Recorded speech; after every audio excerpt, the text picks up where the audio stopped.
Soliq qonunchiligiga amal qilib, soliqlar va majburiy to'lovlarni o'z vaqtida to'lab, shu orqali mamlakatimiz taraqqiyotiga munosib hissa qo'shib kelayotgan tadbirkorlar aslo e'tiborsiz qolmaydi. Gurlan tumanida viloyat soliq boshqarmasi boshlig'ining kichik va o'rta biznes vakillari bilan bo'lib o'tgan uchrashuvda faoliyati namunali bo'lgan tadbirkorlar alohida e'tirof etilib taqdirlandi. Bu nafaqat e'tirof, balki tadbirkorlik sohasini yanada rag'batlantirish yo'lidagi muhim qadam hisoblanadi. Uchrashuvda qatnashgan tadbirkor Azimboy Rahimov ham soliq boshqarmasi boshlig'iga o'zini qiynayotgan masala yuzasidan murojaat qildi. Unga murojaati bo'yicha tegishli tushuntirishlar berildi. Bizning Gurlan Agroinvest ishlab chiqarish kooperativimiz fermerlar birlashib tashkil qildik bu yil. Shu fermerlarning yetishtirgan paxtalarini, paxta mahsulotlarini saqlash uchun qabul qilib, ularga shu saqlash xizmatini ko'rsatmoqchimiz. Mening murojaatim shu paxtaning saqlash joyida shu yer solig'ini kamaytirish masalasi edi. Masalan, qishloq xo'jaligida shu muzlatgichlarda hamda chorvachilik komplekslarida yer solig'i uchun 0,2 koeffitsient qo'llaniladi.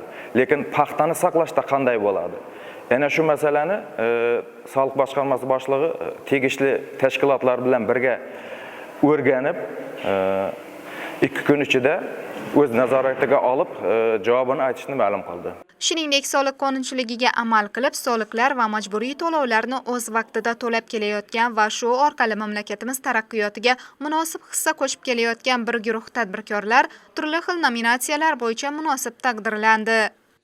Viloyatim soliq boshqarma boshlig'i yosh tadbirkorlar bilan qolaversa, tumanimizning eng yaxshi tadbirkorlar bilan birma-bir yuzlashib, ularning muammosini o'rganib, hozirda mana viloyat boshqarmasi boshlig'i tomonidan taqdirlandim. Bu taqdirlanganim tumanimizning eng yosh tadbirkor sifatida yanada kuch va g'ayrat berdi tadbirkorlarimizga. Bu taqdirlanishdan biz yanada kuch oldik va yanada g'ayrat bilan bundan ham katta yutuqlarga erishishga harakat qilamiz. Ushbu tadbirdan yanada kuch-quvvat olib, aylanma mablag'larimizni yanada oshirib, yana ishchi xodimlarimizni ko'paytirib, respublika bosqichlarida ham yuqori marralarga erishishga harakat qilamiz. Albatta, bu kabi yosh tadbirkorlarga e'tibor qaralishi ularni rag'batlantirish, kelgusi faoliyatini yanada mustahkamlashga turtki bo'lmoqda.